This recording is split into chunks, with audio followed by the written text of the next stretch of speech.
Si no existe absolutamente nadie más poderoso que nuestro Dios, si es realmente la única esperanza que tenemos en el mundo, ¿por qué no aceptamos la invitación que Él todos los días nos extiende? ¿Por qué no queremos venir a Él?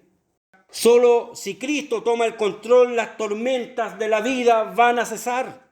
Solo si Cristo toma el control, jamás se sentirá solo. Solo si Cristo toma el control, gozará de su consuelo. Solo si Cristo toma el control, será salvo eternamente. A esta hora, la Iglesia Metodista Independiente se reúne para presentar su programa En Espíritu y Verdad. Dios es Espíritu, y los que le adoran en espíritu y verdad es necesario que le adoren. Bienvenidos al programa de hoy. Cuando el camino es incierto, parece que la senda oculta está, mas Dios nos da total confianza, su paz nos da, gozo nos da, poder nos da. Cuando yo no veo el mañana, en su palabra siempre encuentro luz. Y cuando el gozo cambia en luto, en aflicción, en su amor, su gracia da. Fuerza nos da, refugio nuestro, seguridad, tranquilidad se hallarán, y gozo da, y es la vida eterna. La roca es la roca de la eternidad. Y cuando soplan vientos fuertes en medio de la tempestad, a la roca de la eternidad me aferraré, y esto lo sé. Fuerza me da, refugio mío, seguridad, tranquilidad se hallarán, y gozo da, y es la vida eterna. La roca es la roca de la eternidad,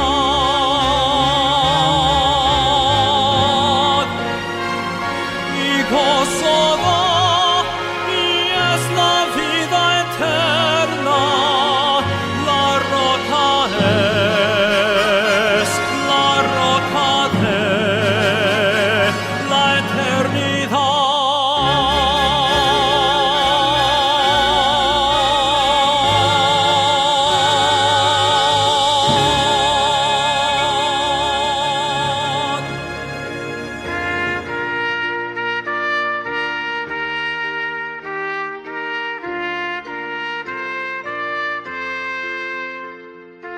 Vamos a buscar en nuestras Biblias el Evangelio de Marcos, capítulo 6, versículos 46 al 51.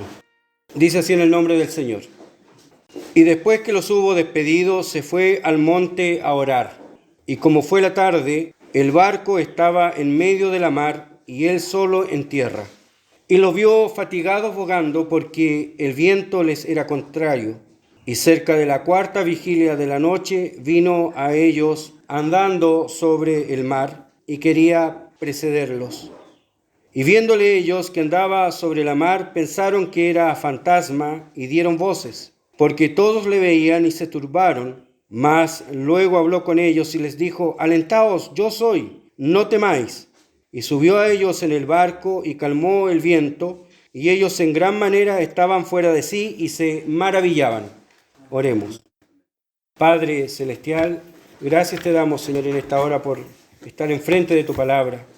Sabemos que tu palabra es realmente lo que puede transformar la vida de las personas. Sabemos, Señor, que necesitamos tu palabra. Por ella es que nosotros vivimos en esta tierra. Señor, porque tú mismo nos has dicho que las palabras que tú nos hablaste son espíritu y son vida. Y por eso, Señor, le rogamos que usted nos ayude en esta hora también para poner atención, para que nuestros oídos estén atentos a tu voz, y también quien ha de exponerla, Señor, que en este caso soy yo, pueda ser un instrumento en tus manos. Te necesitamos, Señor, realmente, para todo lo que hagamos. No podemos hacer nada sin ti. Que tu Espíritu Santo nos ilumine, que nos llene y que nos podamos regocijar en tu palabra. Por Jesús nuestro Salvador te rogamos estas bendiciones. Amén y amén. La verdad que el futuro siempre presenta un grado de incertidumbre para todos nosotros. En realidad, ninguno de nosotros tiene la capacidad de saber qué es lo que va a acontecer, ni siquiera en el minuto después al que estamos viviendo. Ni tampoco tenemos la capacidad para controlar todas las variables a las que de alguna manera nos vamos a enfrentar. Porque sabemos que de alguna manera estamos inmersos en todas estas incertidumbres y en los vaivenes que la vida nos depara.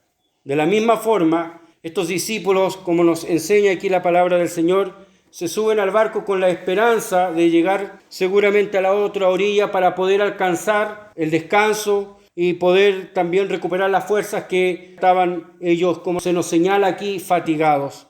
No estaban en antecedentes de que en medio del mar se iban a encontrar con vientos contrarios, como la palabra del Señor nos dice.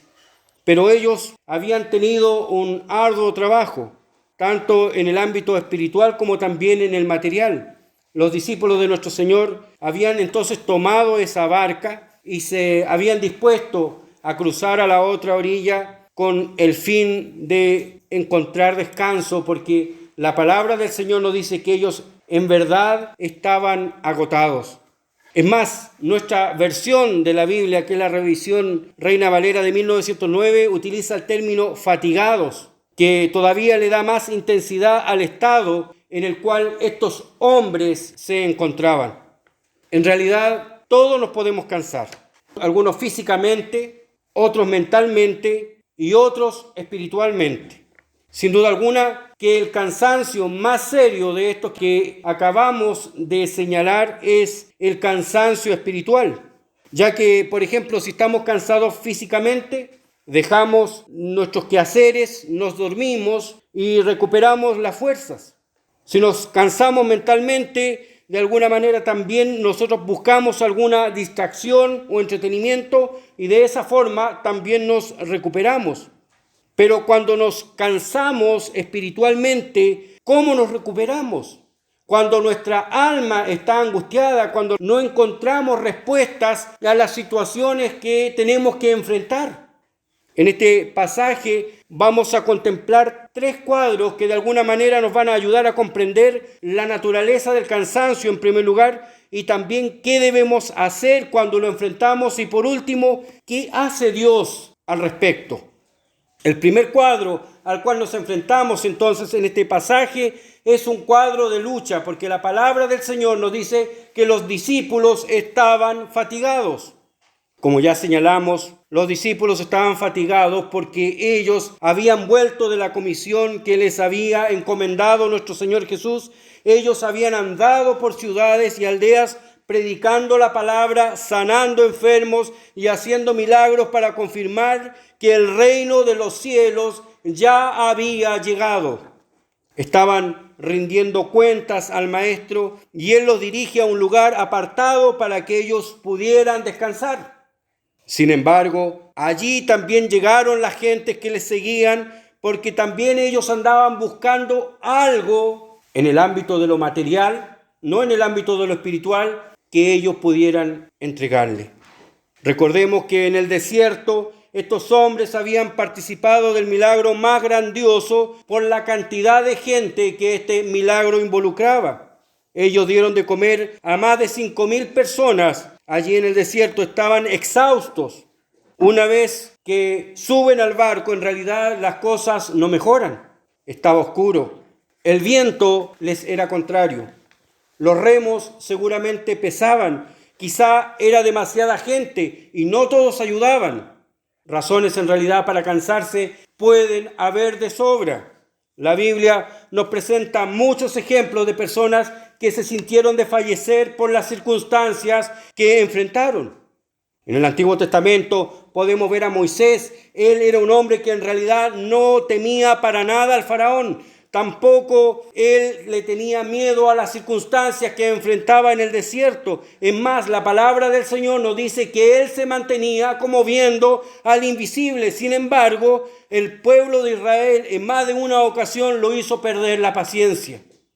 Otro ejemplo lo podemos ver también en el rey David. Él no temía al gigante Goliat. Él no le temía a los filisteos. Él tampoco le temía a los leones ni a los osos. Sin embargo, la rebelión de su hijo Absalón lo tenía realmente abrumado. Por último, tenemos al apóstol Pablo en el Nuevo Testamento, un ejemplo de abnegación y entrega, y que no temía a la persecución. Él no le temía a los azotes, él no le temía a la cárcel, ni tampoco le temía a César. Sin embargo, la actitud de los corintios y de los gálatas en particular lo tenía apesadumbrado. ¿Usted está cansado? ¿Ha pensado qué cosa realmente lo puede estar cansando? Todos los días nosotros libramos nuestras propias luchas. Algunas se llaman enfermedad, otras se llaman problemas familiares, otros pueden llamarse problemas económicos, otras simplemente angustia o depresión, u otra, ¿por qué no decirlo?, enfrentar un pecado que realmente nos está desestabilizando también en nuestra relación con Dios. Todo esto está minando nuestras fuerzas, todo esto nos cansa y queremos tirar todo por la borda. Queremos quedarnos en medio del mar esperando que la tormenta finalmente nos hunda con todo y barco. ¿Qué podemos hacer cuando pareciera ser que todo está perdido? Cuando no vemos la luz al final del túnel. Miremos el versículo nuevamente y veamos ahora una nueva perspectiva. Recuerden, hemos visto la perspectiva de una lucha, hemos visto la perspectiva de un conflicto, hemos visto la perspectiva de hombres que estaban fatigados. Pero miremos nuevamente el cuadro y aquí la palabra del Señor nos presenta algo distinto. Ahora nos presenta un cuadro de heroísmo. ¿Por qué? Porque ellos estaban fatigados, sí, pero ellos estaban bogando, es decir, ellos estaban remando, ellos estaban haciendo lo que realmente les convenía hacer. A pesar de todo lo que estos hombres tenían en contra, igual estaban procurando avanzar. Es cierto, la tempestad de viento frenaba, la oscuridad dificulta encontrar el rumbo, la poca ayuda seguramente los desmotiva, la cantidad de gente y el peso de la embarcación desanima. Sin embargo, estos hombres no se excusaban, sino que estaban empeñados en avanzar. La Biblia nuevamente nos da ejemplos de esta tenacidad. En el Salmo 126, los versículos 5 y 6 nos dicen que los que sembraron con lágrimas, con regocijo segarán. Irán dando y llorando el que lleva la preciosa simiente, mas volverá a venir con regocijo trayendo sus gavillas. Cuando nuestros hermanos jóvenes aquí contaban su experiencia en el ámbito de lo musical, ellos precisamente aludieron a este aspecto. Ellos también han derramado lágrimas. Cualquiera podría pensar, pero ¿cómo si están haciendo lo que les gusta? Sí, pero a veces también hay momentos en que cuando las cosas no salen, nos sentimos tremendamente abrumados, decepcionados y seguramente que nos decimos a nosotros mismos, yo no sirvo para esto. ¿Quién no ha llorado? Todos hemos llorado, ya sea por una situación o por otra.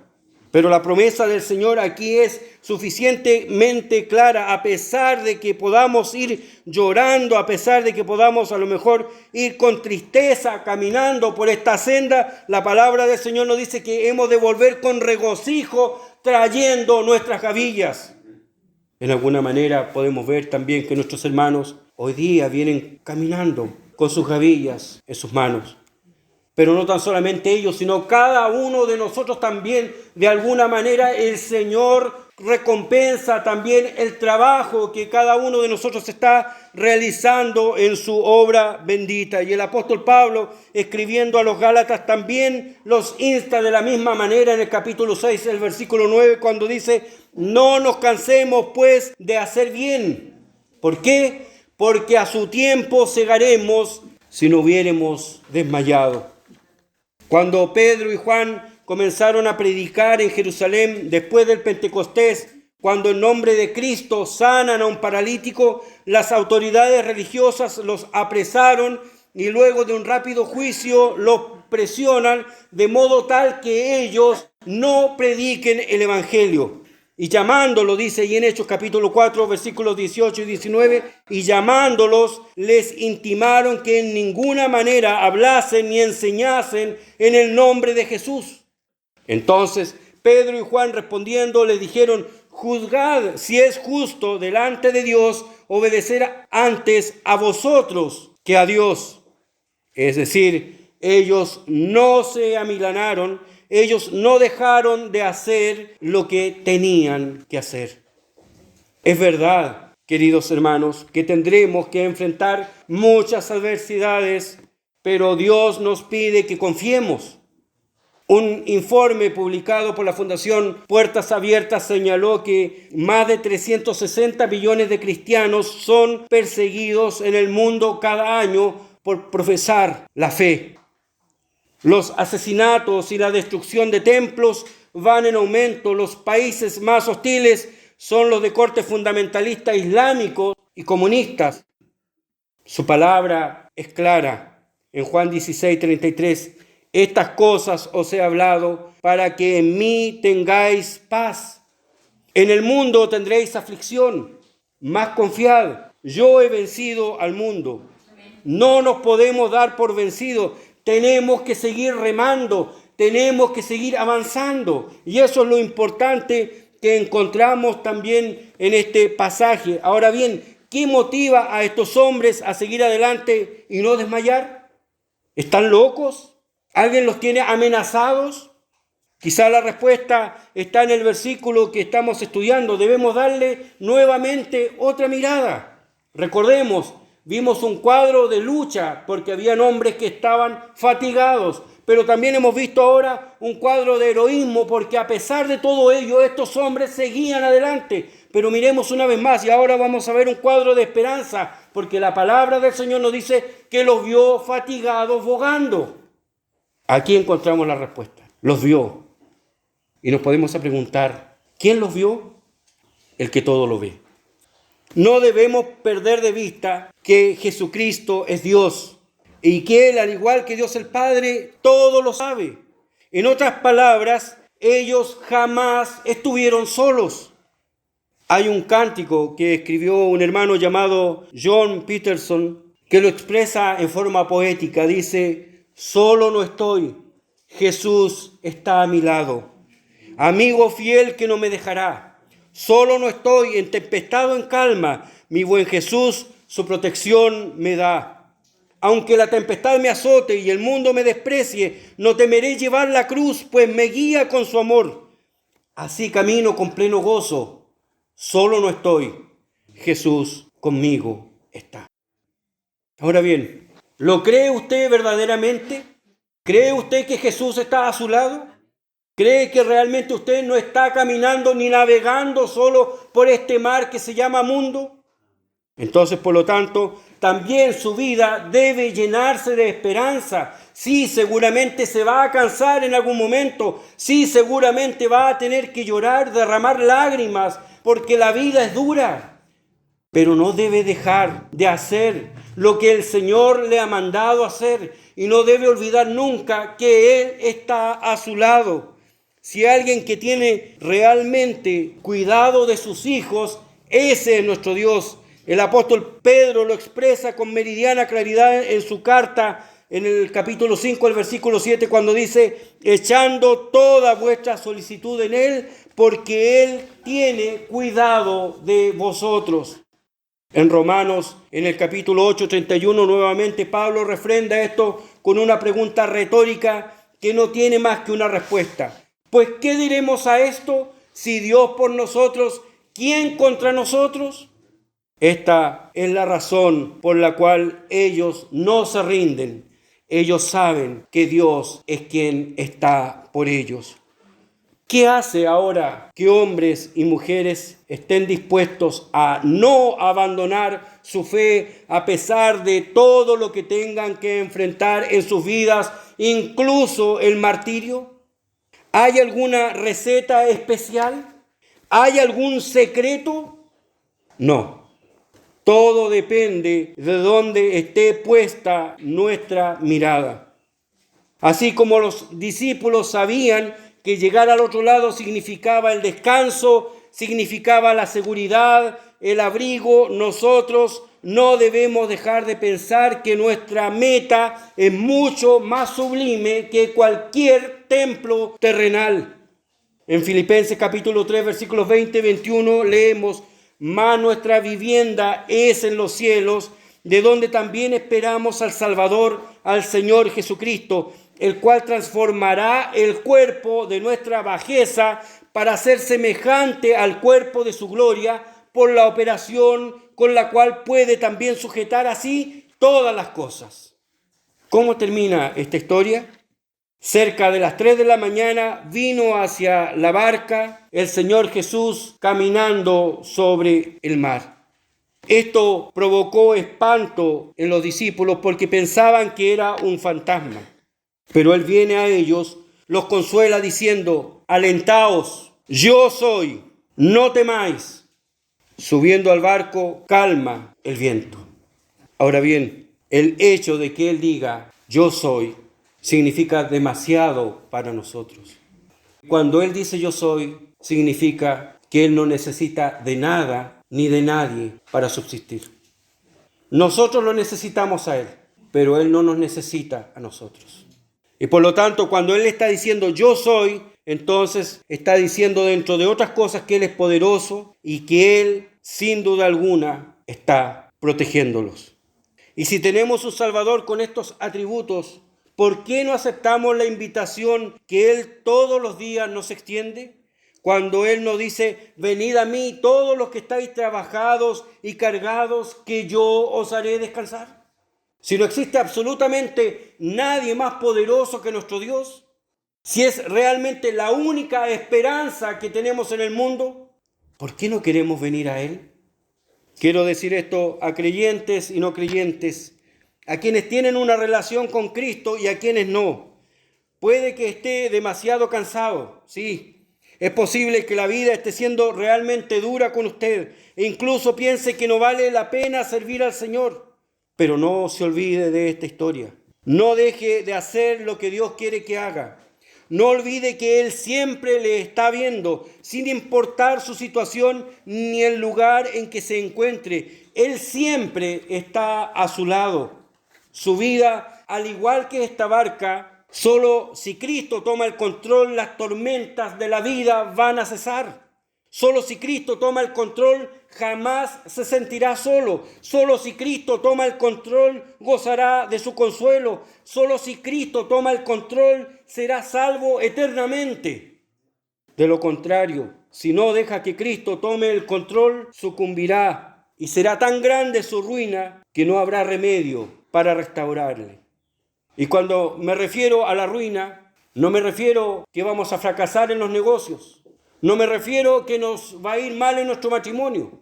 Cuando hablo de ruina, estoy hablando de que en realidad, al final de nuestras vidas, podemos ir a gozar de la vida eterna con Dios o simplemente a enfrentar la perdición eterna de nuestras almas, donde la palabra del Señor nos dice que allí será el lloro y el crujir de dientes, donde la palabra del Señor nos dice que allí el gusano de la conciencia nunca muere, es decir, por la eternidad, de una manera u otra, golpeándonos. ¿Por qué no recibiste a Cristo como tu Salvador? Si hoy reconoce que está cansado, la palabra lo invita a que venga a Cristo, a que deje que Cristo entre en su corazón. Oremos. Padre celestial, te adoramos, te glorificamos y exaltamos tu santo nombre. Señor, es cierto que hay momentos en que estamos cansados, hay momentos en que dudamos, hay momentos en que la oscuridad se torna tan densa que no logramos ver la luz al final del túnel. Señor, pero ayúdenos, denos las fuerzas para hacer lo que nos conviene hacer, para avanzar, para dejar que usted tome el control de nuestras vidas, de modo tal, Señor, que podamos llegar a la meta. Le ruego, Señor, que si en esta hora aquí hay una persona que está en dos pensamientos, que está con dudas, que está librando conflictos, que sea el momento de reconciliarse, que sea el momento en que deje que tú entres en su vida. Señor, todos nosotros tenemos una relación con usted. Sabemos que alguna es buena, otra es mala, otra es regular. Pero si hay alguien que tiene una relación regular aquí, Señor, que se reconcilie. Pero si hay alguien que tiene una mala relación, que se arrepienta de sus pecados y que venga al conocimiento de la verdad. Glorifícate en el nombre de Jesús. Amén y amén.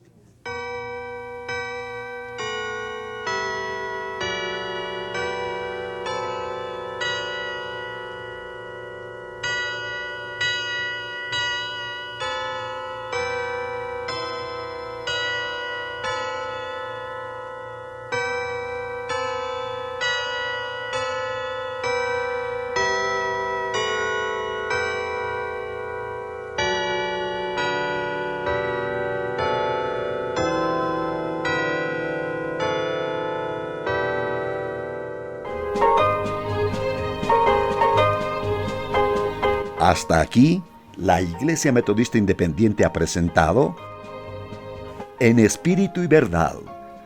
Dios es Espíritu, y los que le adoran, en espíritu y verdad es necesario que le adoren. Que el Señor les bendiga.